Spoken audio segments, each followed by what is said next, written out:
Nuestro siguiente paso, un panel en el cual estaremos conversando con representantes del CNA y también representantes de la CONACYT. Entonces, les vamos a agradecer, por favor, María Piedad, nos acompañas aquí adelante. Carmen Amalia, por favor. María Piedad es nuestra coordinadora del CNA. María Piedad, muchísimas gracias por tu presencia. Nos acompaña también una gran amiga que además tú estuviste, si mal no recuerdo, como directora del doctorado en Educación y Sociedad de La Salle. Así que desde la perspectiva de este doctorado tenemos una doble representación. Inclusive ya podemos apagar esta cosa para que podamos estar tranquilos. Sí, seguimos en virtual. De otro lado, vamos a tener a representantes de CONACYT. Así que, Kenny, por favor, nos acompañas aquí adelante. Kenny es el coordinador, me corrige si me equivoco, Kenny, de la sala de trámites, ¿correcto?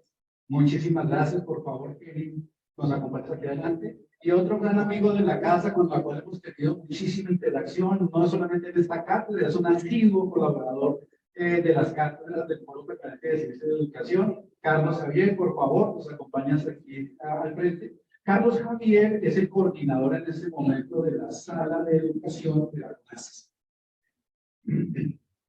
Y como les digo, siempre nos acompaña, inclusive le ha tocado en un par de ocasiones correr para poder llegar a las discusiones y diálogos que desarrollamos dentro de nuestro ejercicio tradicional.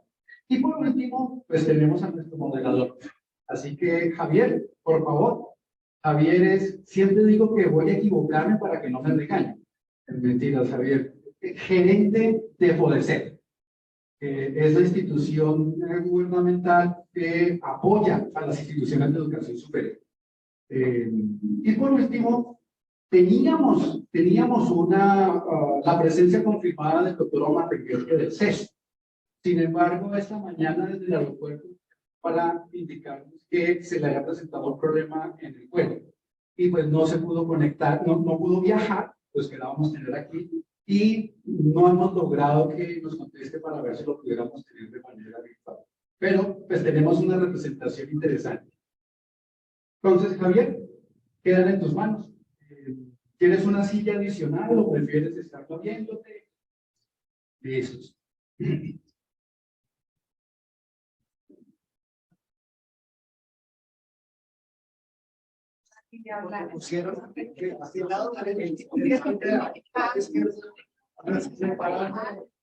La representación femenina.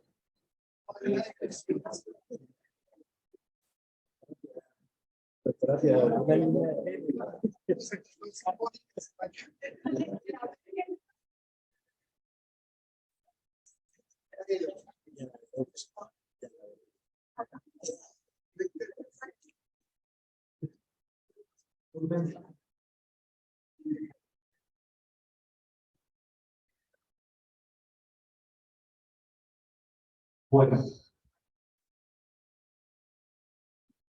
primero que todo, pues saludarlos muy cordialmente, me siento muy honrado de poder compartir con todos y todas ustedes. Haré el mejor esfuerzo por generar un rol.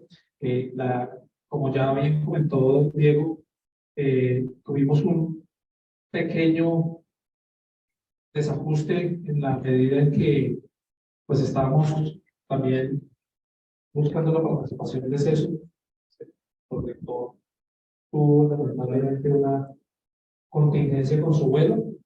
Eventualmente yo casi tengo una contingencia también de llegada al día, entonces, pero bueno, lo logramos y creo que vamos a hacer un muy buen papel. Esta discusión es fundamental, hablar más profundamente sobre la calidad y hacer una introducción alrededor de la calidad, porque sobre en la medida en que hemos tocado varios elementos durante el transcurso de la mañana, desde las 22 propuestas que hemos venido realizando desde el foro desde hace ya un buen periodo de tiempo, más lo sumaba al por la doctora Lucía en términos del pensamiento del doctor Pasco. Y ustedes como representantes de las entidades, diríamos, de los actores fundamentales que en este momento nosotros desde las instituciones de educación superior, incluso desde las asociaciones y gremios, miramos constantemente, ¿qué nos dirán esta semana desde el CLA? ¿Qué nos dirán un poco desde CONACES? Siempre estamos como a la expectativa de buscar un poco de orientación, por supuesto claridad, cada vez más en un tema que nos convoca, que aparece claramente dentro del Plan Nacional de Desarrollo. Hoy casualmente está el presidente con varios de los ministros en venía abriendo, bueno, primero presentando el Plan Nacional de Desarrollo y abriendo también para del Ministerio de Educación Nacional, que muy bien nuestra directora mencionaba en el tema de programa de tránsito inmediato a la educación superior, en donde PODECEP casualmente hace parte integral de una primera propuesta. Y si tratamos de mejorar parte de esas apuestas y esos porcentajes, no concentrándonos nuevamente en donde siempre nos hemos concentrado, en las grandes ciudades. Entonces, buscar un proceso de absorción en la ciudad de Bogotá, Cali, Medellín, de una u otra forma, pues vamos simplemente a pegar a la tendencia, se va a lograr. Pero ¿qué sucede cuando miramos esos procesos de tránsito en la costa caribe? Yo creo que podría tener mucha información alrededor de la costa caribe porque conoce profundamente esta región. Y notamos que allá entonces las tasas de tránsito ya no son pequeñas, sino que son más restrictivas. Hay municipios en donde podemos tener tasas de tránsito que no superan el 9%. De cada 100 estudiantes, 9 logran hacer la educación superior. ¿Qué pasa si hacemos esfuerzos concentrados de ese estilo? Concentrados no solamente en cobertura, sino en calidad. Y entonces llegamos al fin del asunto, calidad. ¿Cierto? Hemos trabajado, diríamos, a nivel país de manera muy esforzada con el tema de la calidad. Y yo quisiera proponerles, primero que todo, que pudieran contarnos inicialmente, de manera muy ágil, en qué estamos en calidad actualmente. Porque cuando hicimos las primeras discusiones de calidad, por allá de los años 90, principios del 2000, matizamos un concepto. Cuando salió el 2566 y todo, comenzamos a hacer otro concepto. Entonces salió el 1295. Pensamos en una cosa diferente. Y ahora que estamos con el 1330 y el acuerdo 02, creo que calidad lo hemos venido madurando y hemos pasado de extremos. Calidad como un concepto muy amplio en el cual tratamos todos de apuntarle a un conjunto de características en ese momento, factores y características. Llegamos al otro extremo, el documento de la evidencia de cada uno de los actos que hacemos en la institución con cada uno de los actores y sacamos incluso unas resoluciones que iban a un detalle maravillosamente exigente para las instituciones, que al final decía uno, bueno, pero realmente ¿qué quedó de calidad? Entonces, quisiera proponerles en una primera ronda de preguntas que me permitieran pensar alrededor de la normatividad y voy a cambiar la estrategia de género y puede hacer que los señores hablen primero, por primera vez, si no hay algún. Y quisiera proponerle a CONACES específicamente una pregunta sobre aquellos aspectos críticos que hemos identificado alrededor de la calidad y que de repente parece que vislumbran posibles soluciones a la actual demanda de dinámica del sector, cómo nos estamos comportando y por supuesto cómo nos debemos comportar a la luz de nuestro nuevo plan de desarrollo. ¿Cuáles de esos aspectos críticos consideran ustedes que deberíamos esforzarnos como sector?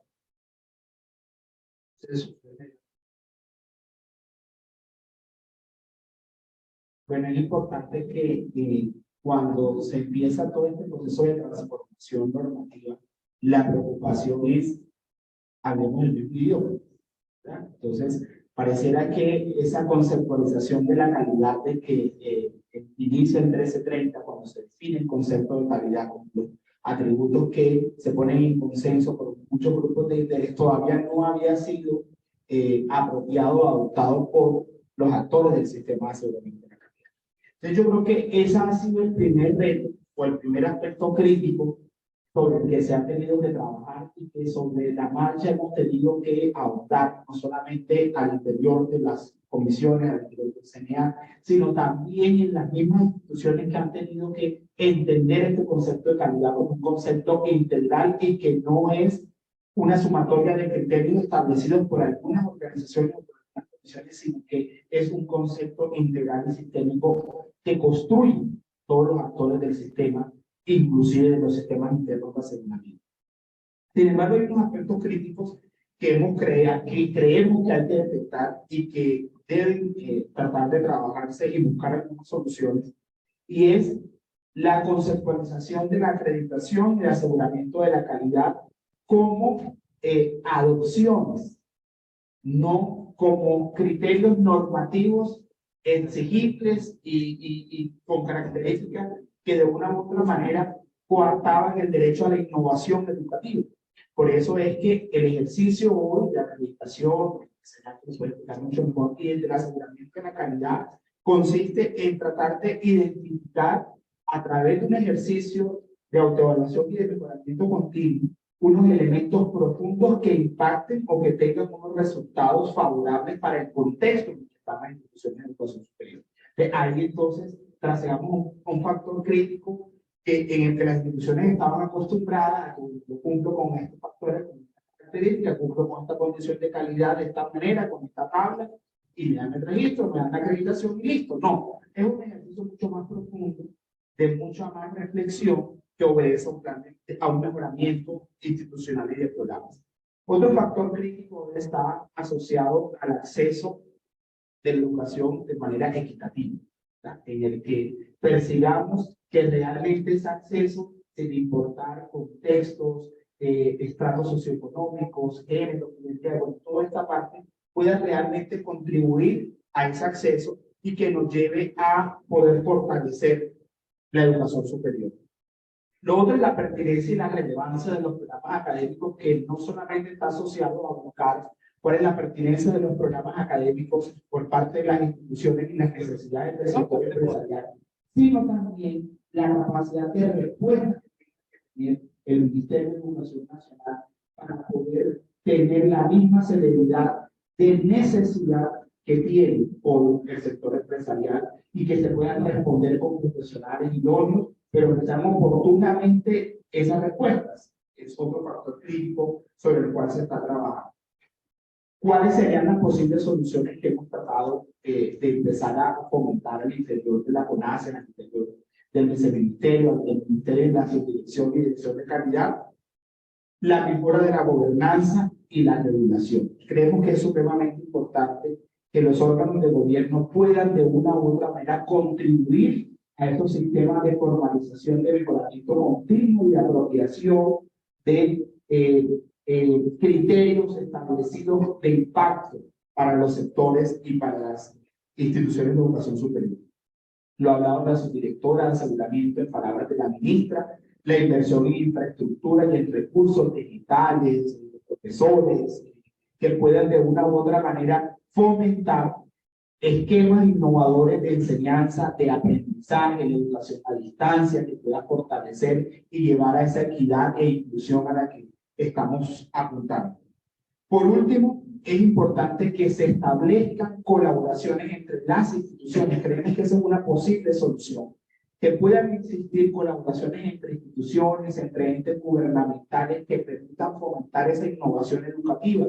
Parte de eso el decreto 1330 lo establece, que podamos de una u otra manera llevar educación superior a lugares de desarrollo en donde no exista todavía esa cobertura, pero no a través de que yo tenga que montar o llevarme toda mi institución de educación superior a esos lugares lejanos, sino que existan también alianzas gubernamentales con colegios, con infraestructuras que estén debidamente justificadas, con condiciones de calidad pertinente y que de una u otra manera se puedan extender esa oferta académica a esos lugares de desarrollo.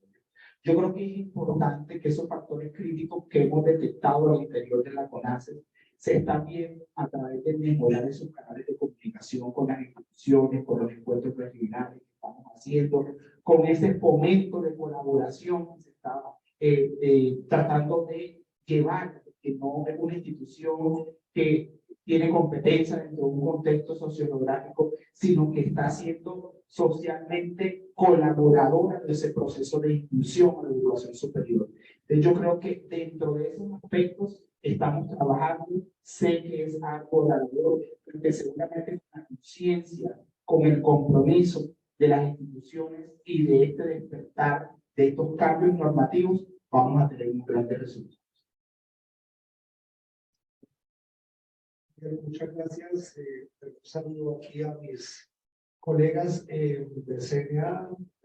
Gracias. Esperamos que esa línea divisoria sea simplemente una cosa que represente. Lo que se quiere es pensar que habitualmente nos separamos. Entonces, puede ser de la paz. Bien, y un saludo pues para todos los asistentes a este foro. Pues bueno, a ver, digamos unas ideas que siempre podemos plantear para suscitar especialmente el debate, pero también los aportes necesarios para el sistema de la educación, que me gusta mucho, como nosotros nos lo enseñaba, más de educación terciaria que hablar de un simple proceso de educación superior como un nivel o como una escala más allá. Creo que una de las cosas que precisamente debemos discutir a propósito de si queremos reforma, nosotros la pasamos de normas en normas. Siempre hemos estado regulados, controlados, y si hay una norma, la siguiente es como para seguir ampliando, revisando, profundizando, en fin. Pero casi que en esencia, uno a veces dice, por ejemplo, esas conceptualizaciones, por ejemplo, digamos, sobre educación terciaria, porque no se aborda, por ejemplo. O la brecha que siempre ha existido y que está bastante bien caracterizada en muchos estudios que hemos hecho en Colombia sobre cómo dejar de hacer la educación media en Colombia como algo más de la educación básica, y no realmente como un puente que articula y que complejiza la educación para ir desde la educación inicial, la educación básica, hasta esa educación terciaria, que son temas que realmente son muy importantes y que esperaremos que en obras como las que nos han sintetizado hoy podamos encontrar algunas claves importantes. Ahora bien, pues sin duda uno podría decir que, pues bueno, las normas están siempre bien intencionadas, que si evitamos entonces tantas evidencias como teníamos, por ejemplo, en resoluciones como la 21795, y entonces ahora las hemos flexibilizado, y que en tanto definimos un 1330 2.0, entonces sigamos con el 1330 solito, tal, mirar ese tipo de cosas, pues digamos que al fin de cuentas las instituciones a ellos se van a adaptar. Pero a mí me parece que aquí hay dos cosas que son fundamentales. Uno en la pregunta de cómo hacer para favorecer realmente un sistema de educación superior que englobe digamos, la generalidad del territorio de nuestro país. Creo que hay unas razones muy importantes que ha expresado el doctor Kenny en relación con las posibilidades que deben existir creando alianzas entre las instituciones de educación superior públicas y privadas. Tenemos que reconocer que en Colombia, pues, nuestro sistema se fundamenta en un sistema mixto, ¿no es cierto? Y que el aporte que han hecho tanto las instituciones privadas como públicas ha sido fundamental. Hay experiencias muy buenas, y que entonces en ese sentido, si pretendemos, por ejemplo, con las cifras importantes programáticas que nos presenta la doctora Lina, por ejemplo, como siempre hemos estado por debajo de las expectativas de una cobertura mucho más amplia, implica realmente fomentar y apoyar estas alianzas y fomentar, digamos, que esta posibilidad se genere desde las instituciones de educación superior, repito, públicas y privadas. No creo que las instituciones públicas, yo participo en una de ellas, soy profesor de la Universidad Distrital en Bogotá, creemos que podamos lograr, y eso se ha hecho durante muchos años en varios estudios, que podamos lograr, por ejemplo, estos pretendidos 500.000 cupos desde la educación superior pública. Los problemas de financiación, pero también los problemas de infraestructura, los problemas presupuestales, siempre son un obstáculo importante que hay que realmente considerar. Y digo entonces, de la mano de las instituciones privadas, las alianzas serán muy importantes. Pero también es pensar que esas alianzas que nos pueden dar las opciones de los convenios y todas las alternativas, es como pensar primero que la idea no sería, y creo que también hay modelos como Serpilo Paga o otro tipo de propuestas que se han hecho, que el éxito sería traer los jóvenes desde la ruralidad hasta las ciudades a hacer los estudios, porque esto ha mostrado que efectivamente esto realmente no genera un impacto importante. De hecho, o sea, si uno mira la tasa de retorno de estos jóvenes después a sus territorios, es absolutamente baja.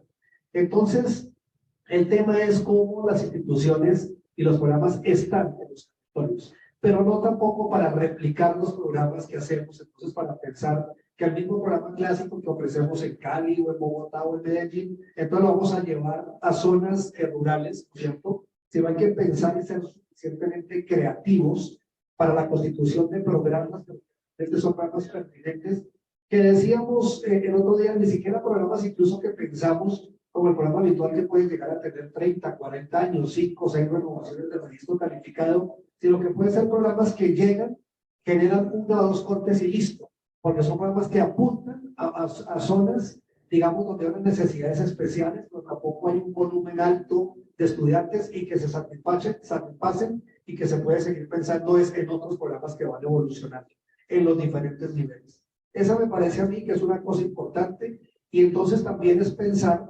que de alguna manera, si que ello disminuir en calidad, si es flexibilizar la calidad teniendo en cuenta las condiciones de los contextos, ¿cierto? Yo sé que de normas como el decreto 1330, los sabemos todos, que el acuerdo 02, de alguna manera hace un énfasis importante en no pretender que la calidad sea como una especie de uniforme para todas las instituciones de educación superior, pero y en ese sentido que sean entonces los mismos criterios, pero de todas maneras seguimos en nuestras mentes con un chip que nos hace pensar que entonces todas tendríamos que tener, por ejemplo, la preocupación de cuántos entonces profesores doctores tenemos para que puedan trabajar el programa allá en tal municipio, en tal, digamos, en tal región, que me parece a mí que tendríamos que verlo realmente con las posibilidades ciertas de los contextos.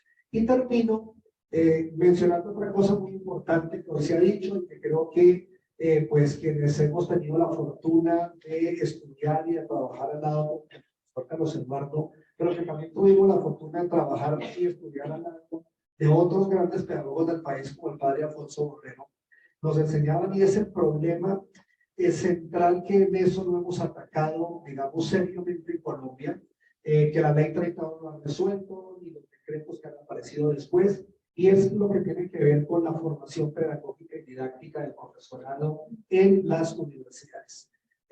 Las instituciones decimos que hacemos aplicaciones, que decíamos, pero los ingenieros siguen pensando como ingenieros y forman ingenieros pensando cómo es la cultura de los ingenieros, y los administradores hacen lo mismo y tal, pero realmente tener expertos que saben enseñar en la educación superior, incluso pensando en esos contextos y en las diferentes modalidades, no los tenemos. Realmente ahí tenemos una deficiencia muy fuerte, y ese es un tema que en Colombia tenemos que trabajar seriamente si queremos realmente, digamos, decir que podemos intervenir en realidad para poder lograr una transformación que no solamente impacte mucho más, sino que impacte realmente en un problema central que son los aprendizajes. Porque a nosotros, o quienes investigamos en educación, nos llama mucho la atención que luego que apareció el decreto 1330 de 2019, por ejemplo, o el acuerdo 02 de 2020, el concepto de resultados de aprendizaje ha sido algo dramático en las instituciones de educación superior. Incluso a pedir, no, suspendamos resultados de aprendizaje por ahora, políticas de resultados. Entonces nosotros cuando enseñamos qué es lo que estamos evaluando, realmente creo que hay un problema de conceptualización, un problema realmente de entender el ejercicio docente como una actividad profesional que se fundamenta en conocimientos, y que no estamos muy seguros si en general los profesores de educación superior comprendemos que eso implica una profesión distinta a nuestras profesiones de origen, y que en esa medida tendríamos que generar transformaciones importantes, como yo digo, cambios didácticos importantes en el profesorado como una manera de intervenir seriamente estos procesos que quisiéramos realmente transformar para avanzar. Bueno, creo que Carlos nos quitó todo lo que iba a decir. Sí, pero básicamente coincido en muchas cosas. La primera, yo siempre hemos dicho que la norma es el qué. y en el que en Colombia lamentablemente cada vez cambiamos la norma y entonces todos entramos en la angustia de ahora qué van a decir del CONACYT, qué van a decir del CNA y cuál es la siguiente norma. Yo personalmente creo que el problema no es de norma, porque las normas en Colombia siempre han estado cambiándose casi que con cada gobierno y eso es lamentable. Porque lo que hacemos las instituciones es tratar de interpretar la norma. Entonces, por andar interpretando la norma y tratar de cumplir el requisito, se nos olvidó lo que era fundamental. ¿Y qué es fundamental? Educar. Y para educar coincido con Carlos. ¿Qué necesitamos? Docentes formados, pero además con las condiciones administrativas que les permitan hacer lo que tienen que hacer. Ahora estamos conversando con Mario y estamos más ocupados en hacer el CEVELAC, en hacer el formato, en hacer el sistema de gestión, en hacer no sé qué cosas que a mí me parecen importantes porque sí necesitamos sistematizar la información. Pero se nos olvida que nosotros estamos por vocación y por decisión formando a las nuevas generaciones. Y para formarlas, lo han dicho toda la mañana en todos los diferentes discursos, necesitamos entender cómo se mueve este mundo. Entonces, creo que ustedes han leído a Harari en 21 lecciones para el siglo XXI, donde dice cómo vamos a formar a unas generaciones que en el 2050 las profesiones están cambiando, el mundo está cambiando, la pandemia nos lo demostró y nos demostró que no estamos preparados para esos nuevos eventos de las tecnologías. Entonces, seguimos haciendo clases mediadas, pero sin mediación. Es decir, volvimos a repetir el discurso de lo presencial en lo tecnológico. Se nos olvidó que lo tecnológico requiere unos discursos distintos y unas maneras particulares de formar al otro. Y para eso tampoco podemos pedirle al profesor universitario que solo porque lo contratamos él ya desarrolló las competencias. Necesitamos formarlos, pero insisto, generar las condiciones. Considero que ser un profesor investigador es una maravilla, que producir conocimiento es lo maravilloso, que tener artículos en uno da prestigio. Pero yo siempre me he preguntado, y es porque mi vocación siempre ha sido pedagógica, es cómo eso ha incidido en la formación que hacemos con nuestros estudiantes. Carlos lo decía, cuando uno empieza a aprender sobre el aprendizaje, cómo la mente humana aprende, cómo nuestras emociones inciden en esos aprendizajes, entendemos que los maestros tendríamos que indagar en eso y tenemos que hacer investigación educativa.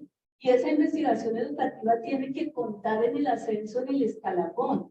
Porque si no, entonces hay como investigaciones de primera y segunda clase y lamentablemente la investigación educativa está en la segunda clase. Entonces, por eso no nos dan tantos puntos, eso no está reconocido en los grandes sistemas y es donde los países en desarrollo han producido conocimiento que les ha permitido estar a la vanguardia. Entonces, yo me imagino en un mundo ideal y mágico donde el Ministerio de Educación, MinCiencias, todos los ministerios están organizados sistemáticamente de tal manera que se financien investigaciones, por ejemplo, que realmente reconozcan que hay en el país, cómo contribuir a esos desarrollos y en consecuencia retroalimentemos al sistema para que sepamos qué se ofrece en cada región y como dice Carlos, no programas de toda la vida, un programa que va un tiempo y se va. Otra universidad que llega, hace su ejercicio y se va. Y contribuimos todos a generar mejores condiciones para todos.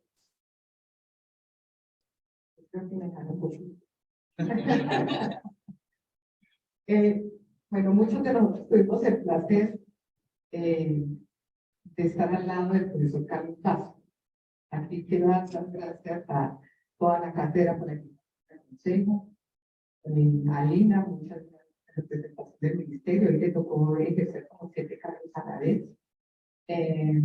A mis compañeros del CNA, y quiero dar un saludo muy especial a mi directora de tesis doctoral, a Claudia Veros de la Calle, que pasamos muchas noches pensando en la calidad de la educación. Y creo que esas discusiones fueron muy interesantes y muy importantes para poder tomar conciencia de lo que implica la calidad.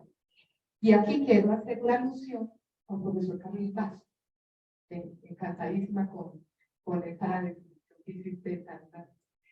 Profesor Carlos Paso, con lo que más peleaba era la evaluación. O sea, esa era su gran frustración.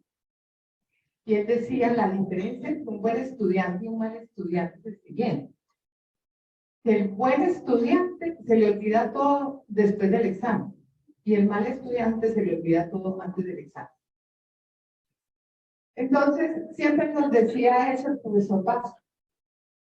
Y aquí voy a decir que más que un elemento crítico, para mí es un desafío en la autoevaluación, sea una evaluación que no se nos olvide, ni antes ni después, sino que la autoevaluación sea un momento de reflexión, que sea un momento de participación, de colaboración y de mejoramiento. Por eso, en los procesos de acreditación que son voluntarios, llevan consigo un alto sentido de conciencia del para qué de un proceso de autoevaluación, más allá del reconocimiento social que tiene la acreditación. Entonces, ahí voy a hacer alusión a otro elemento que nos decía el profesor Carlos Vázquez, y era cómo tener un acercamiento a lo diferente, desde lo diferente. Y el doctor Carlos Vázquez lo decía por su trabajo con los niños. Y él decía que todos los niños tenían un potencial impresionante, pero que los sistemas educativos no nos permitían evaluar la diferencia. Y ahí es donde viene la otra categoría, la categoría de diversidad y la categoría de inclusión. Y esas categorías de cómo hacer posible que los procesos de calidad sean un mecanismo que resalte las vocaciones de las instituciones y los programas desde sus declaraciones. Por eso el fundamento de la acreditación en Colombia es: diga lo que hace, haga lo que dice, pruébelo y mejore. Ese elemento es sustantivo en los procesos de acreditación, porque parte desde las declaraciones particulares de los programas y las instituciones que les permite dar cuenta de sus propósitos misionales, y ahí el elemento de diversidad es una categoría fundamental de los sistemas de calidad. Los sistemas de calidad en Colombia, como tú bien lo decías, han sufrido diferentes momentos históricos. Es innegable que en 1918, con el manifiesto liminal, la calidad era la búsqueda de la autonomía. Pero en ese momento no hablaba de calidad como concepto ni como categoría. Pero hoy en día, cuando hablamos de la calidad y hablamos de autonomía, es una autonomía responsable más allá de la gestión administrativa o la gestión normativa o regulativa. Es como la autonomía da cuenta del deber ser, de los propósitos sobre los cuales se fundamentan los propósitos de la educación superior. Y ahí sí, yo creo que tendríamos que abrir un debate si qué es de lo superior y qué es lo terciario, ¿cierto? Porque acuérdense que la educación superior siempre ha existido, desde los griegos. Lo que pasa es que la institucionalidad como educación superior es solamente desde el siglo XII. Esa gran diferencia en lo superior tendría que pensarse hoy también qué implica la educación terciaria. Para pensar la educación terciaria tendríamos que pensar en un sistema educativo muy consolidado.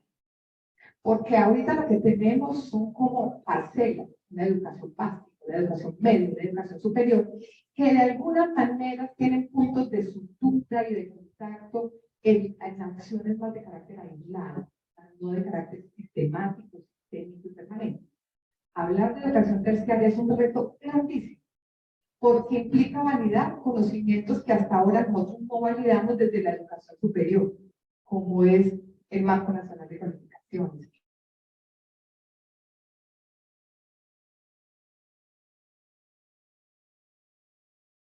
Como en las experiencias previas. El desafío importantísimo es cómo el modelo que hoy, de alguna manera, pone el énfasis en los impactos y resultados en las transformaciones sociales logradas a partir de las capacidades y procesos y a la madurez de las instituciones que han venido insertándose en el Sistema Nacional de Acreditación, no perdemos de perspectiva el fortalecimiento de las capacidades, que todavía hay mucho.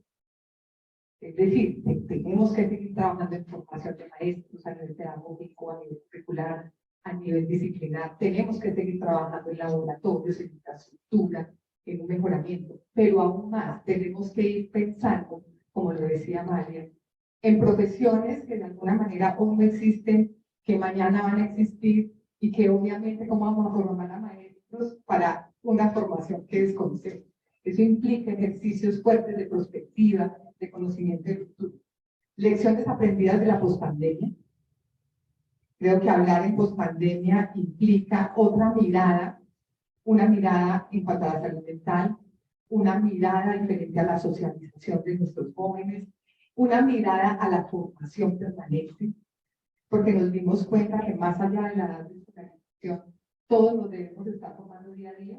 De hecho, la pandemia nos enseñó, muchos profesores de nuestras instituciones decían, no se abrir un correo, y llevaba 30 años de profesor universitario. No sé qué es una plataforma, cómo me enseñan, y eso implicó un trabajo colaborativo importantísimo, y eso implicó que nos uniéramos entre instituciones, ministerios y obviamente diferentes sectores de la sociedad para trabajar de manera conjunta. ¿Y por qué? Porque había un propósito común, y el propósito común era cómo superar una pandemia. El otro elemento fundamental, hablamos de cobertura y tensión calidad. Yo diría que esas tensiones que nos plantea el profesor Pasco, que nos planteó, hay entre calidad, autonomía, calidad, cobertura, en fin, yo pensaría que hay una tensión muy fuerte entre autonomía y heteronomía.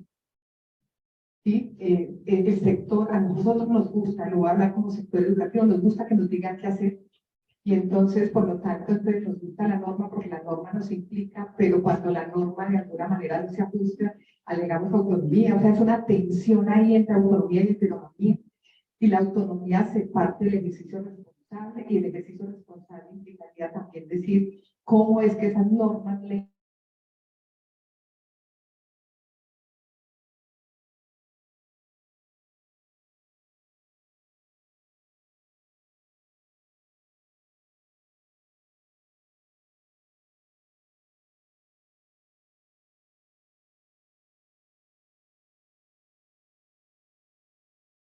bien nuestros sistemas educativos, ya que es trabajo colaborativo. Y porque no es suficiente con ingresar al sistema, sino cuando me gradúo, y si me estoy graduando a los 2 años o al año y medio de haber terminado, entre comillas, los tiempos curriculares planteados por el programa. Y eso tiene un costo altísimo para las familias, para los sujetos, para el sistema. O sea que habría que pensar cobertura, deserción, graduación, la autonomía en el sentido de los procesos evaluativos. El CMA está inserto en muchos sistemas de evaluación internacional, INCUAGE, REACE, CIACE, Laboratory Medical Education, una cantidad de organismos de los cuales hacemos partes para movernos en el sentido de cómo aprendemos unos con los otros. Y ese aprendizaje mutuo entre agencias acreditadoras internacionales, nacionales, nos lleva unas del Estado, otras particulares, independientes, dependiendo de los fenómenos, hace que el sistema, como está concebido en Colombia, un sistema de registro calificado de licenciamiento, un sistema de acreditación voluntaria, implica una madurez suficiente y que da ejemplo a nivel latinoamericano de nuestro sistema. Y lo digo, se los decimos con conocimiento de causa, porque hacemos parte de RANA, que es la Red Nacional de Agencias Acreditadoras, y siempre el CNA, siempre el sistema de acreditación en Colombia se plantea como un modelo.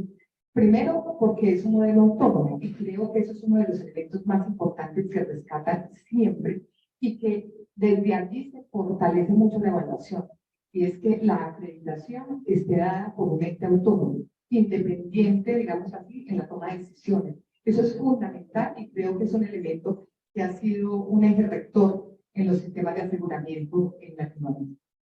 Y por último, los sistemas de diferenciación. ¿Cómo nosotros establecemos sistemas de diferenciación que no flexibilice la vara hacia abajo, sino al contrario, que la diferenciación sea una exigencia y un rigor, pero que entienda y lea esas diferencias desde los propósitos y las declaraciones que hace la institución, en un marco universal, obviamente, de lo que implica educar en la educación superior.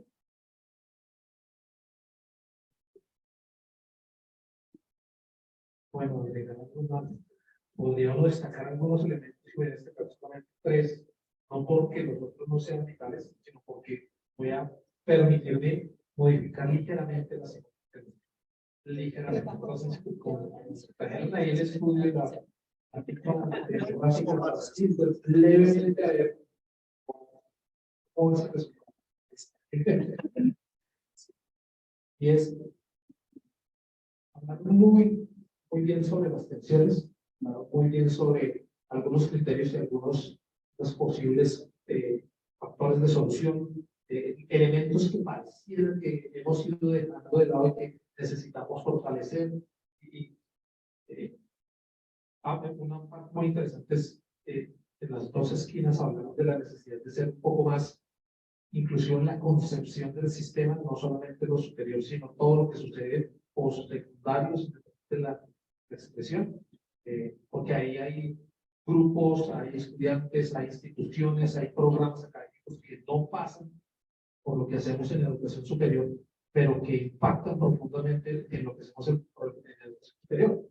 Para la muestra, el 25% de los datos están alrededor del Servicio Nacional de Aprendizaje SENA y las IETDH, ¿no? Pues no dice el 25% están ahí, hay que tratar de tener una mirada. Entonces, el cambio en la pregunta es muy sencillo y es, entonces, ¿cuál calidad?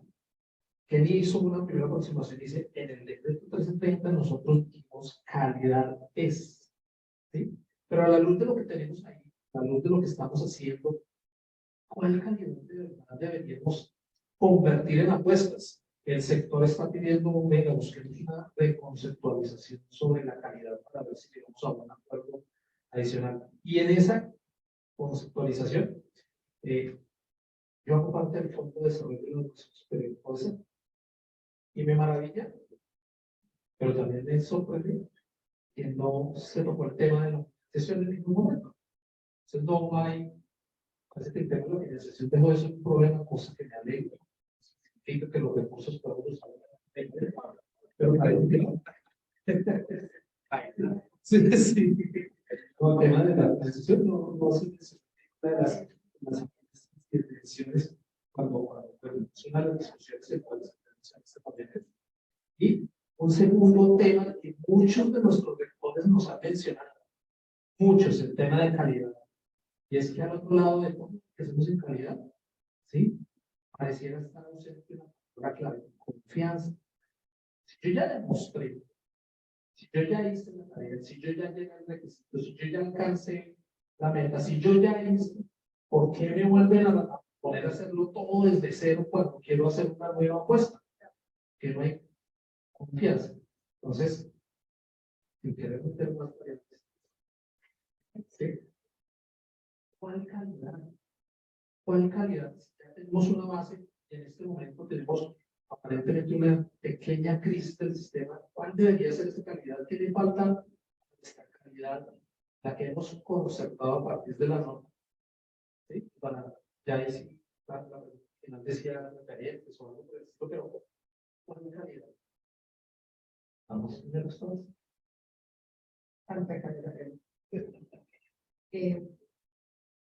Hay un autor que dice, yo no sé definir la calidad, pero la reconozco cuando la leo. Yo creo que uno de los grandes problemas es querer definir todo, como decía el profesor Paz, cuando es un concepto polisémico, es plural. Obviamente que las instituciones o el mismo Estado de alguna manera tiene que tener unas líneas de acción que orienten esas políticas, ¿cierto? Para no trabajar en abstracto.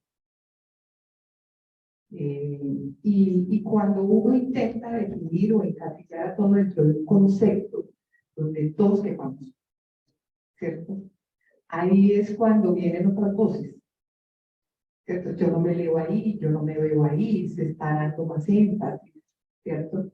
Eso es como cuando uno habla de la educación como derecho, o como bien, o como servicio. Miren que cada una de ellas en sí misma, hablar de la educación como un derecho, entonces implica inclusión. Hablar de la educación como un bien, implica equidad. Y hablar de educación como servicio, implica ofertas. Entonces, cada categoría que de alguna manera define o encasilla, pues no permite tener una lectura global que identifique los diferentes propósitos de un sistema heterogéneo. Entonces, lo primero es que el concepto de calidad debe mantener esa mirada polisémica. Pero también ese concepto de calidad siempre tendría que estar iluminado por ese ideal de hombre y de mujer que uno quisiera que de alguna manera desarrollara unos principios frente a su quehacer y frente a los futuros de la sociedad, ¿cierto? Entonces, ahí hay un elemento que me parece relevante y es que muchas veces cuando hablamos del concepto de calidad, siempre hablamos de un concepto que permita evaluar y mirar la diferencia en un marco de lineamientos universales que tiene unas exigencias. Entonces, cuando un programa X quiere establecer sus criterios de calidad, pues mira sus declaraciones, mira sus propósitos, mira su propuesta curricular, pero esa propuesta curricular, esa propuesta adicional está dentro de los valores universales, de lo que implica ser profesional, de lo que implica su desarrollo profesional en un marco local y global, como decía Lina ahorita. Estamos en un mundo local, donde hay unos desafíos universales, pero también unas necesidades locales. Entonces, ahí creo que hay un desafío grande, y ese desafío es poder hacer lectura de la diferencia en medio de esos puntos. La otra pregunta era relacionada con la financiación. Miren, es clarísimo que la calidad cuesta. Y vemos que todas las instituciones tienen que hacer esfuerzos en sus planes de mejoramiento para poder alcanzar las metas y los indicadores propuestos. Esto no es un saludo, digamos, hacia la bandera donde simplemente la calidad está ahí, es un enunciado y el que se busca. No, esto implica inversiones decididas en infraestructura, en formación, en investigación. Y es clarísimo que si nosotros queremos mantenernos en la perspectiva del crecimiento y el involucramiento de más instituciones a los sistemas de calidad, implica obviamente una redistribución de los intereses de las instituciones de carácter público, una revisión de la forma de asignar los recursos y obviamente unos esfuerzos grandísimos de la educación privada. Es innegable que la educación nuestra es una educación dual, como decía Claudio Urbano, más allá, es una educación dual que dependemos obviamente de un sistema privado y público, y creo que necesariamente el debate tiene que pasar por la financiación. Y no te incluimos financiación porque era obvio, ¿no? Como que todos dijimos cómo vamos a arrancar con financiación si todos sabemos que la calidad tiene que ver en un altísimo porcentaje sobre la financiación. Pero un poco también pensando en nuestra normativa y en nuestro sistema de aseguramiento de la calidad en Colombia, uno también pensaba en el tema de qué estamos entendiendo por calidad, ¿cierto? Y hemos avanzado, o sea, es innegable que en los 30 y tantos años que llevamos implementando sistemas de acreditación, un monitoreo más cercano a las instituciones, hemos avanzado. O sea, como país, tampoco podemos decir no hemos hecho nada. Yo creo que hemos hecho mucho, hemos avanzado muchas cosas. Pero seguimos pensando como en el ideal de la calidad, desconociendo lo que somos. En las últimas normativas apareció una palabrita que le dimos mucho realce, el tema de la diversidad. ¿Qué es calidad? Para mí calidad es coherencia, tanto en lo personal como en lo institucional. Es decir, coherencia entre lo que yo digo y lo que yo hago, que también es parte del modelo de acreditación en alta calidad. Cuando las instituciones declaramos un perfil de formación, nos estamos comprometiendo. Yo siempre he dicho que cuando uno escribe un perfil de formación debería ser mucho más riguroso y mucho más sensato, ¿cierto? Porque a veces ponemos unas maravillas que uno dice, no hay manera de que nadie alcance eso.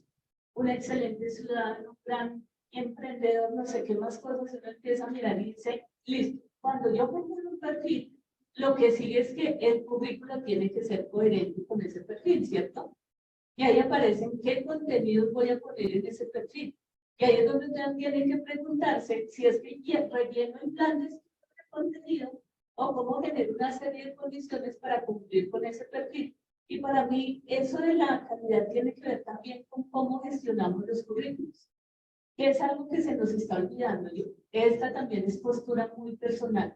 Por andar en lo externo se nos olvida lo interno. O sea, por andar respondiendo a los rankings, por andar respondiendo a los CEVELAR, por andar respondiendo a lo que hizo el otro, a lo que me dijeron que hiciera, se nos olvidó qué es lo que tenemos que estar haciendo. Entonces, cuando yo genero un currículo, y en eso creo que en la mañana la doctora Lina también hacía como esa reflexión de cómo hacer una gestión curricular pertinente.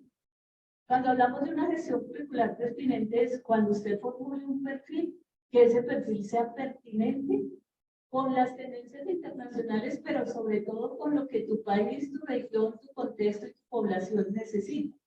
Segundo, cuando yo formulo ese perfil, que ese plan de estudio sea consecuente, que lo conozcan los profesores, porque entonces ahí es donde yo vengo al tema de cuáles son las condiciones que le damos al profesor.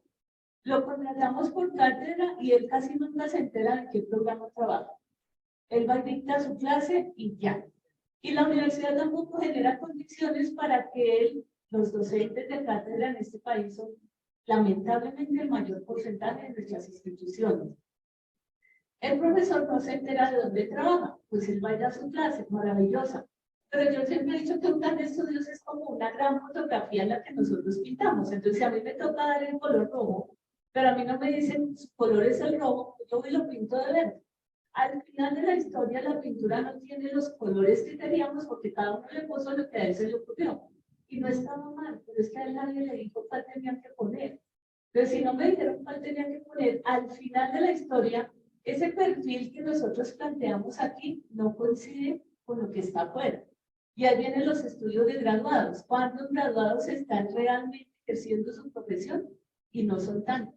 ¿Cuántos graduados le han aportado al desarrollo del país, generando conocimiento, aportando al desarrollo de sus comunidades, etcétera? Y tampoco son tantos porque tampoco hicieron lo que nosotros dijimos que íbamos a hacer con ellos. Entonces, para mí calidad es coherencia. Y coherencia es que tengamos la sensatez de ponerle más atención a esas cosas que en apariencia se nos volvieron como muy simples. Pues hagamos un plan de estudios y un documento maestro y contratamos a quien haga el documento maestro. El señor viene, arma el documento, no se entera de nada, él le paga su plata, al ministerio llega el documento maestro, aprobamos el registro calificado y seguimos. Pero nadie ha puesto atención a lo que es fundamental y esencial. Entonces, mi única lectura es, pongámosle atención a lo esencial y dejemos como de estar en lo externo. Y la norma también a veces es externa a nosotros. Es el qué, pero el cómo lo hacemos nosotros. Y yo estoy segura de que si nos ponemos a ponerle más atención a esas cosas, la calidad de la educación en el país va a mejorar. Lo decía María Piedad, el tema de la graduación y el tema de la deserción son problemas muy graves en el país que nos generan muchas pérdidas, no solo en términos de recursos financieros, sino humanos. Un estudiante que se va al quinto, sexto semestre es una persona que le crea esa frustración y ese dolor de decir, no fui capaz. Y a veces no fue que no fuera capaz, es que las condiciones no me generaron las formas de poder graduarme, las condiciones de posibilidad, dicen los filósofos, ¿cierto? Entonces, ¿cómo hacemos para que este medio genere esas condiciones de posibilidad para que los estudiantes realmente se gradúen? Y una última reflexión. No podemos seguir culpándonos, es que llegan mal a la universidad, ¿cierto? Sí, llegaron mal, y es cierto. Pero entonces, ¿qué hacemos? ¿Nos volvemos a graduar mal? ¿O hacemos algo para que eso que traían mal ya no esté tan mal? Y así generamos en este país científicos, gente empresaria, gente que contribuye al desarrollo. Porque si no, lo que seguimos es diciéndonos mentiras con gente que se gradúa y con doctores que tenemos títulos maravillosos, pero que no aportamos en nada al país. Muy bien. Bien, yo quisiera hacer una reflexión un poco teórica del concepto de calidad. Cuando nosotros definimos calidad a nivel organizacional, a nivel de procesos, siempre estamos viendo como un conjunto de atributos que han sido definidos y que se espera que se cumplan y se dice esto. Eso es como a nivel de calidad técnico teórico. Sin embargo, cuando nosotros hacemos unas reflexiones de la calidad o del sistema de gestión que fomentan, que aseguran toda esa trazabilidad teórica del concepto de calidad, llegamos a una conclusión y es que la calidad es el resultado de una gestión por procesos. Estamos hablando en términos de consecuencia de la calidad, es decir, la calidad es el resultado de un conjunto de procesos que se han interrelacionado por cumplir con ciertas características. Sin embargo, el primer error que hemos tenido en el sistema es que hemos querido estandarizar el concepto de calidad. Es decir, que calidad sea para todos lo mismo. Que si esta institución está acreditada con este programa de acreditación, es porque cumplió con estos criterios que se repiten. Y ese ha sido el primer error, buscando que esa calidad esté estandarizada, cuando inicialmente ni siquiera se ha entendido cuál es el concepto. Entonces ya estamos buscando esa finalidad bajo una estandarización. Siempre se ha hablado que cuando se pretende asegurar la calidad, se deben hacer de a nivel organizacional auditorías, revisiones de los criterios y se habla de un enfoque basado en evidencias que permitan dar fe del cumplimiento de la calidad. Entonces, nosotros decimos, sí, el criterio de auditoría es un enfoque basado en evidencias cuando uno habla en términos de implementación de sistemas de calidad. Y ese ha sido otro error que hemos tenido a nivel a nivel del ministerio, a nivel de los actores del sistema. Pensar que el cumplimiento de unas evidencias nos va a dar las garantías de que se ha apropiado un concepto de calidad en el proceso en las instituciones. Frente a eso, la reflexión estaría asociada a que podamos volcar ese concepto de calidad a un enfoque basado en resultados. Es decir, ¿cuáles son los resultados de Carmen Natalia? ¿Cuáles son los resultados que se esperan de ese perfil que yo he procesado? ¿Cuál es el resultado que se espera de ese propósito formativo que ha sido suscrito en un contexto demográficamente diferente, con una identidad diferente, con una diversidad distinta, con un grupo de profesores completamente diferente a lo que yo puedo tener en otro lugar de desarrollo? Y entonces ese enfoque basado en resultados es que nos va a ir determinando el alcance y el impacto de lo que se ha planificado, y es cuando podremos estar hablando. Porque es que el concepto de calidad no es más que la generación de valor de lo que cuando se genera valor en los grupos de interés, cuando realmente las personas, el sector empresarial, los estudiantes, los padres de familia dicen, fui a la universidad, me prometieron que iba a aprender de esto, terminé, me gradué, oye, yo hice esto, lo domino, llego a una empresa, llego a un sector empresarial y genero un impacto de desarrollo económico, social. Eso es calidad. Ya el estudiante, el egresado dice, está impactado sobre ese proceso y genera valor y credibilidad sobre ese proceso productivo. Lo mismo ocurre con el sector empresarial. Cuando el sector empresarial realmente busquemos el resultado de generación de valor de ese sector empresarial y esas empresas nos digan el egresado de este programa desarrolló estas competencias, estos resultados de aprendizaje, realmente allí estamos impactando sobre esa calidad realmente. Entonces, lo que estamos tratando, lo que hemos venido haciendo alrededor de los años, es tratando de cumplir unos criterios antes de analizar y evaluar la generación de impacto y de valor de ese producto, que es el estudiante, que es el egresado, que son los procesos que nosotros desarrollamos. Por eso mi reflexión está asociada a que realmente las reflexiones que hemos ido teniendo a lo largo de los últimos años sobre que, lo decía el Amado, lo de la confianza en el proceso es vital. Y yo recuerdo, hace poco me veía un reality que se llama Amor Confianza, en español. Y resulta que todos las parejas llegaban al reality y todas llegaban con un premio mayor de dinero. Y resulta que se iba a penalizar cuando empezaban a generarse desconfianza o incumplimientos entre las parejas. Pero el voto de confianza estaba en que realmente eran dos personas que se amaban, que eran fieles, que eran leales, y listo. Y de ahí se partía la pregunta.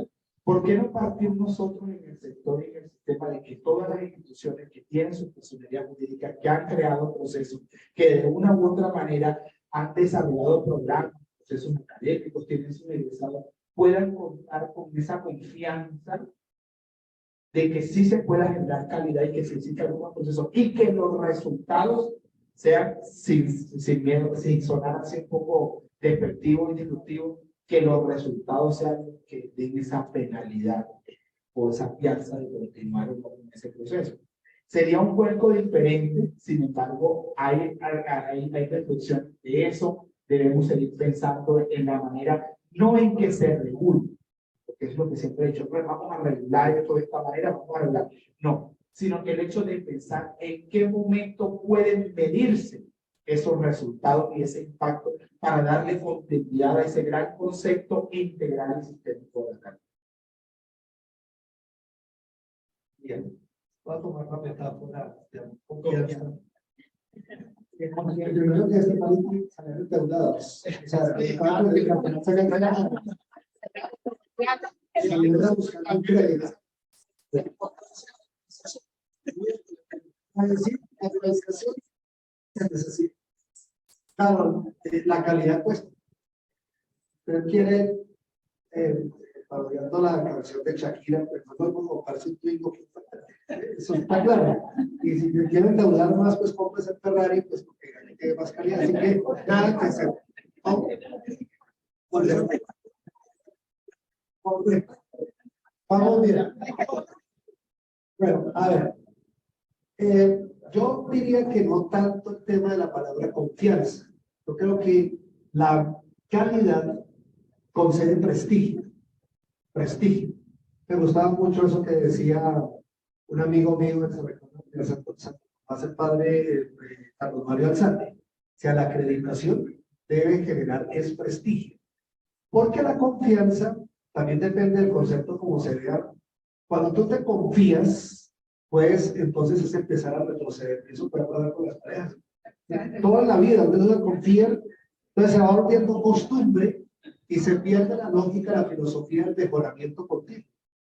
Y miren ustedes, porque una cosa es tener prestigio y otra cosa es que como yo creo que entonces ya lo tengo, entonces me descuido y me quedo, o sea, me duermo sobre los laureles y entonces finalmente, al final empiezo a decrecer sin darme cuenta. Nosotros lo hemos vivido en algunas experiencias escolares. Las instituciones acreditadas, por esto ya cero visita, una serie de cosas, pero a veces hay que mirar al menos el documento para la completitud.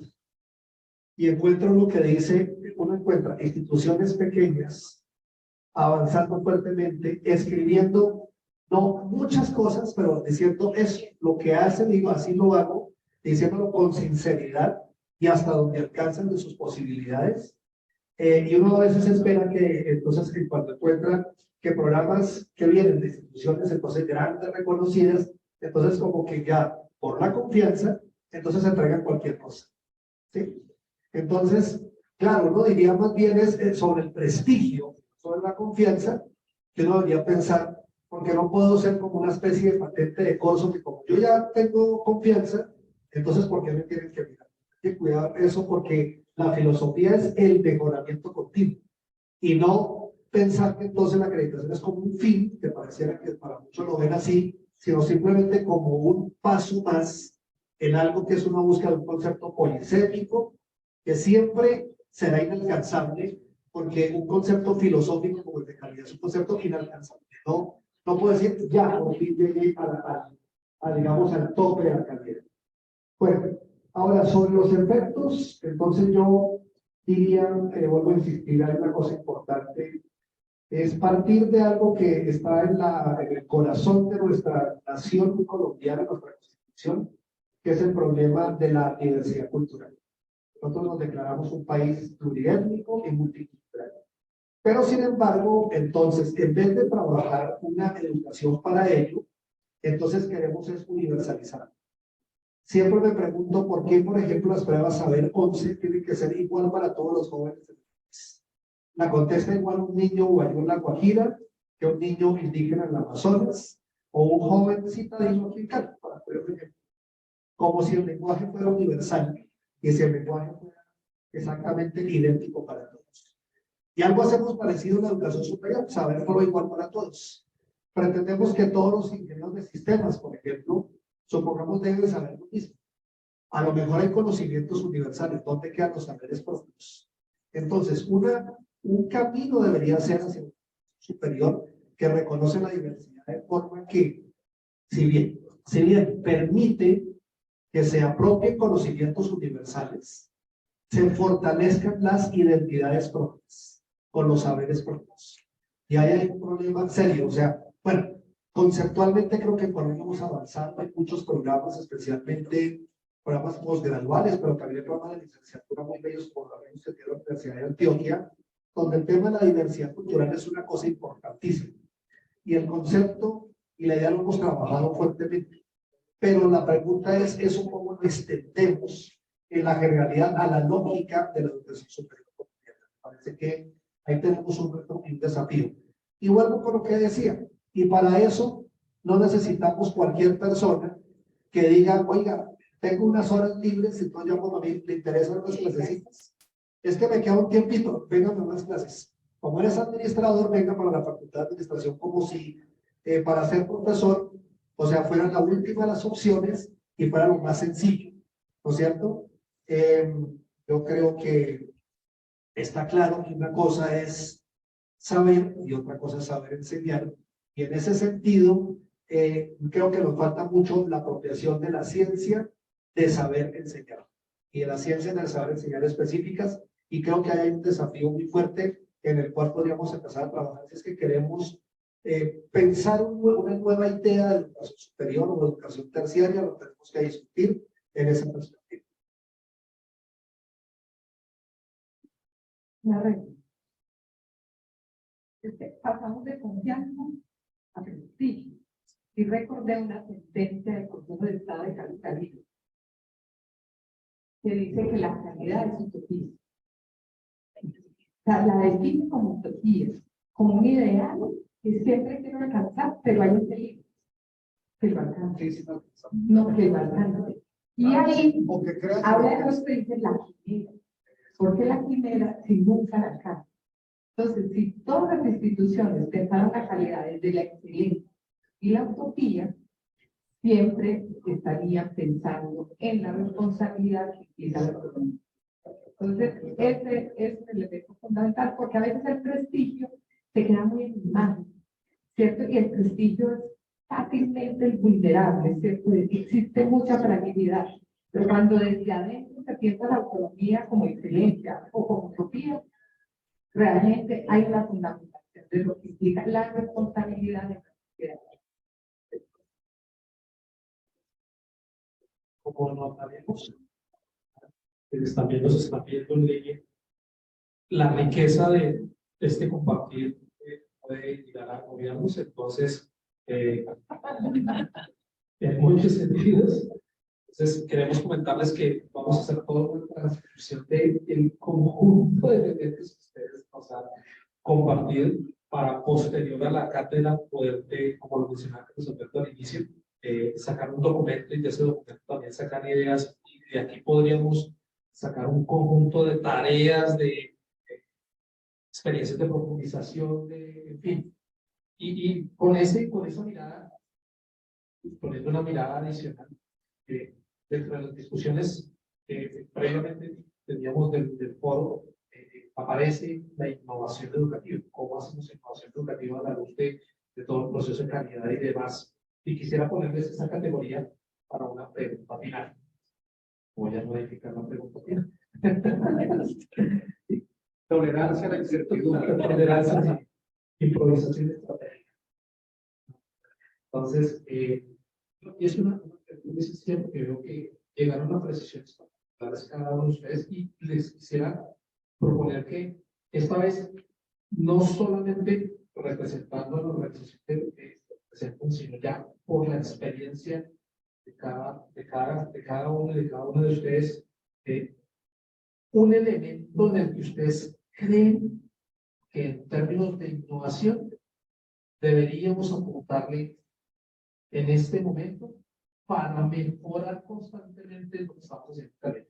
Uno, el que ustedes vean en el sistema, en las instituciones, en la normatividad, en el financiamiento, en el que ustedes consideran, uno que les haya llamado siempre la atención y que de una u otra forma en las reflexiones constantes que ustedes han venido haciendo desde el rol que les corresponde, desde el rol que tienen las instituciones probablemente ejerciendo docencia o dirección o administración, uno que quisieran compartir con todo el equipo de la cátedra, que les parece que podría seguir madurando y que sería una innovación radical para pasar a ese siguiente estadio de mejoramiento en términos de la calidad.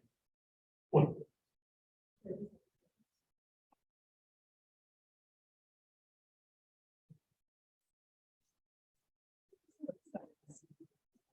Bueno,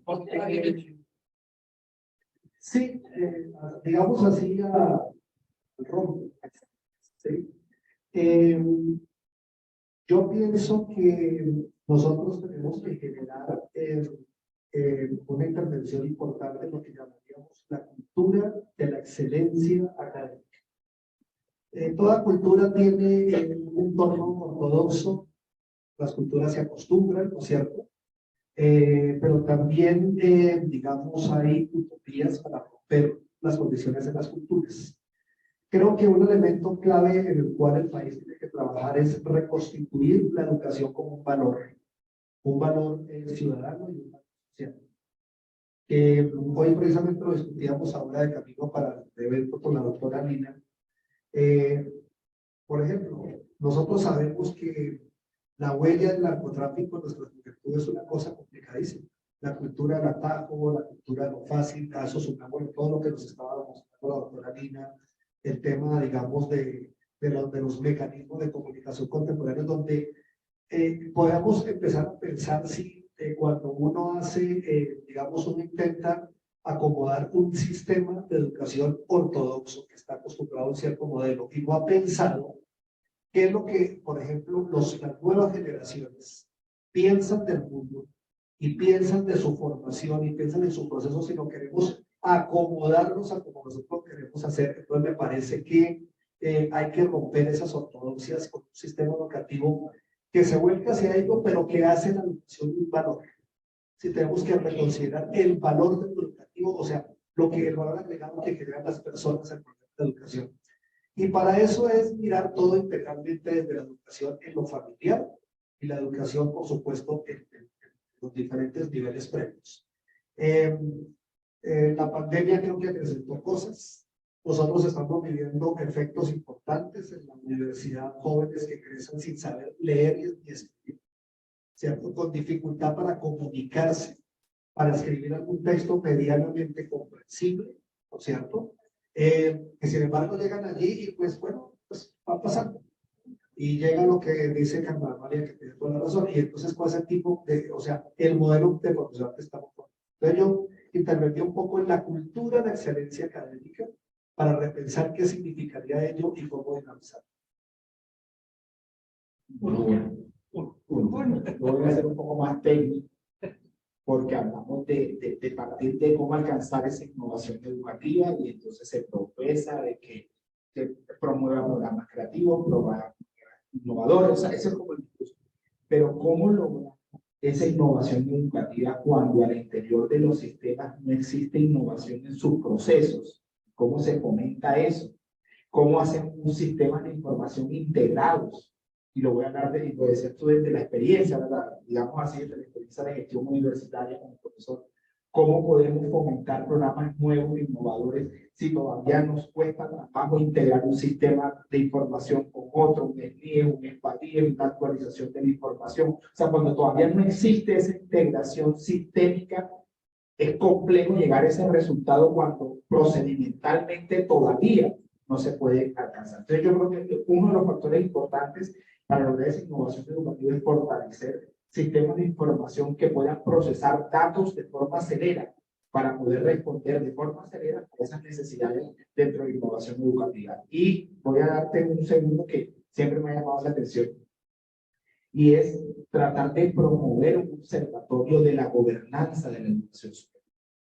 Eso es importantísimo, la ley intenta dar autonomía para la formación de órganos de gobierno, dando lineamientos, pero realmente si nosotros, la propia Carmen María, Carlos Javier, yo, estamos pidiendo desde la academia, oigan, capacítanos a estos profesores para que aprendan más, para que sean más didácticos, para que si los órganos de gobierno no están convencidos de que esa es la manera para hacerlo, nos quedamos con presente el plan, llega el órgano de gobierno, ese paquete.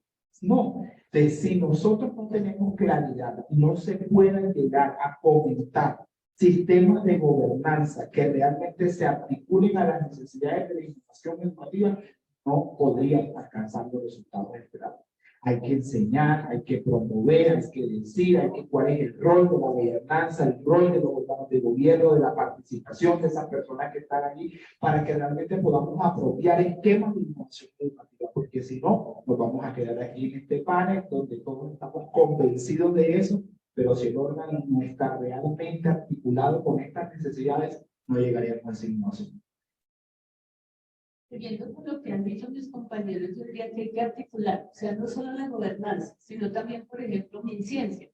¿Qué es lo que vamos a financiar en términos de investigación? Mientras los escuchaba hablar, recordaba los grandes movimientos pedagógicos que hemos tenido en el país, en América Latina y en el mundo, y es cómo generamos y reivindicamos esos movimientos pedagógicos donde se compartían saberes, donde se compartían experiencias, pero financiadas por el Estado, financiadas por las mismas instituciones, de tal manera que las innovaciones pedagógicas que se hacen en una institución puedan replicarse con, obviamente, sus variantes en otras y generemos conocimiento educativo.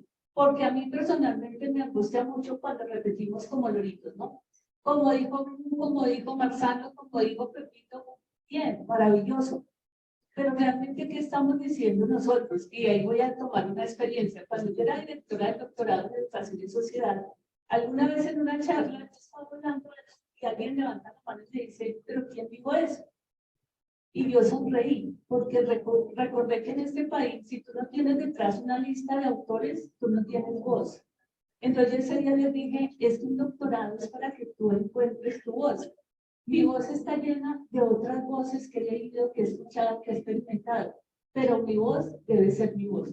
Yo creo que la gran innovación es que nosotros como académicos recuperemos nuestra voz, reivindiquemos nuestra voz y hagamos que nuestra voz se escuche y que nuestra voz sirva para que otros también puedan encontrar caminos distintos. Yo creo que esa sería una innovación.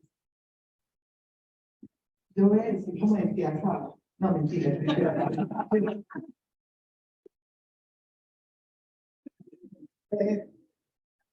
Pero no, mentira. Yo tenía dos, colaboración y solidaridad. ¿Por qué? Cuando la fundamentación de una institución de educación superior, en términos generales, de las universidades, instituciones tecnológicas, tienen una función formativa, pero también de liderar aspectos que tienen que ver con la producción científica, comprometidos con el desarrollo del país, de la región. Ahí viene un elemento fundamental y es lo que hemos llamado la triple X, y es cómo se relaciona Estado, instituciones de educación superior y el sector productivo. Pero para eso debe haber confianza y solidaridad. Es decir, confianza en el rol de cada una de las instituciones, lo que tú decías, la gobernanza, la institucionalidad, el relacionamiento. Pero hoy en día se habla de la quinta X. ¿Qué quiere decir? Que hay dos actores fundamentales. Un actor es la sociedad civil y el otro actor es lo medioambiental. ¿Por qué empecé por allí, por ese triángulo del sábado? Y es porque la verdad, cuando trabajamos de manera solidaria y colaborativa, se logran cosas espectaculares. Creo que la pandemia lo trajo. Un ejercicio que hizo el Ministerio del Plan Padrino, creo que es un ejemplo maravilloso de cómo pudimos trabajar de manera solidaria, colaborativa, en términos de poder articular capacidades, procesos en torno a propósitos comunes. Entonces, si trabajamos esos elementos, creo que más allá de quiénes son los actores o cómo intervienen, podemos lograr los propósitos de cambio. Pero también a la base está el que nosotros como sujetos entendamos que es posible el cambio. Porque nosotros somos muy dados a la tradición. Esto no se puede hacer, esto no se hace así, somos un país pobre, no tenemos recursos. Entonces también esas visiones paradigmáticas sobre las cuales nosotros hemos entendido el cambio y la innovación. Y obviamente la gran diferencia entre innovación y creación es que la innovación aporta un valor, aporta una transformación evidente y que de alguna manera permita hacer el seguimiento de esos resultados en términos de tiempo. Otra cosa es la creación, que es maravillosa y demás, pero la innovación tiene que tener un propósito, un objetivo que permita ser verificado, evaluado y que en últimas aporte aquellos propósitos sobre los cuales fundamentamos ese razonamiento. Entonces, lo que dice Amalia es muy hermoso porque cuando uno dice, bueno, ¿cuál es su voz? ¿Cuál es su lugar de enunciación? ¿Cómo es que realmente nosotros valoramos las voces de todos? Implica realmente un trabajo donde sepamos que el otro tiene un gran valor. Y ese es un elemento también que en la academia tenemos que superar. Son las arrogancias del saber, ¿cierto? Las arrogancias del conocimiento. Y entender que el conocimiento per se no tiene sentido. Son los saberes que transitan a través de un conocimiento estructurado, un conocimiento científico validado, o un saber otro que realmente también tiene valor en la academia para poder resignificar lo que somos y lo que hemos sido. Entonces creo que allí hay un elemento fundamental de dar paso más bien a la posibilidad de podernos mirar con tranquilidad y saber que las posiciones en las que estamos en un momento dado en este mundo son posiciones transitorias. Todos aquí somos académicos, todos los que estamos ejerciendo, digamos, una labor, es un servicio a la comunidad. Entonces, cuando entendemos que la solidaridad y la colaboración son el eje para salir adelante, creo que ese es un elemento fundamental sobre el cual deberíamos entender y comprender que ahí está el verdadero cambio. Hablamos de el cierre. En los años 2010 y 2012, cuando desarrolló la educación superior CONCER, y un texto que se denomina La educación superior de calidad cuesta. Creo que fue en el estanque tranquilo de ese momento la educación superior arrojar una piedra para generar una ola, y creo que hubo muchas posibilidades. Y creo que ese es un texto que en este momento estamos logrando con este primer panel, y es un estanque más o menos tranquilo del tema de la calidad, que se está agitando un poquito, ir arrojando piedras para crear olas y de una u otra forma despertar movimientos. Espero, de manera atrevida, me atrevería a decirlo, que en donde se encuentre en este momento sienta optimismo de seguir trabajando sobre sus ideas, de seguir reflexionando sobre las mismas y de seguir buscando esos anhelos que él manifestó constantemente a todos los que en algún momento pudimos ser tocados por un pensamiento, por una idea, por una charla, por un momento de compartir con él. Y arrojo solamente una piedra final, y es, venimos hablando del sistema educativo, centramos en el sistema de educación superior, ¿sí? Pero por otro lado viene, por lo tanto, después de 12 años de trabajo de muchos actores, el Sistema Nacional de Cualificaciones. Y en ese Sistema Nacional de Cualificaciones estamos abriendo nuevos puntos, nuevas vías de cualificación, nuevas formas de reconocer los aprendizajes, nuevas formas de certificar, de impulsar competencias, de madurar el pensamiento sobre resultados de aprendizaje.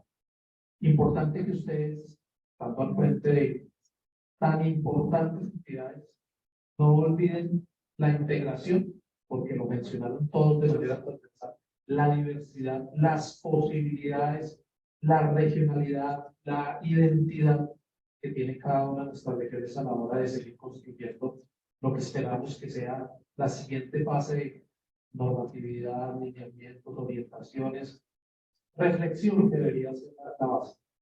También un sistema ahí, un sistema que no estamos seguros si está en la misma línea del Sistema Nacional de Educación o está por encima, que llegaron a la tema de competitividad, pero que sigue siendo una oportunidad para aquellos escenarios en donde como sistema educativo lo hemos logrado llegar, por la razón que sea. Y ahí está funcionando sobre el concepto de calidad, que a veces, solo a veces, no tiene que ver con lo que estamos haciendo en la educación superior. Sería mi reflexión final, arrojando una piedra para que nos sigamos creciendo. En nombre del Foro Permanente de Ciencia y Educación para el Desarrollo y la Paz, extiendo mi gratitud porque creo que ha sido un panel maravilloso y muy merecido.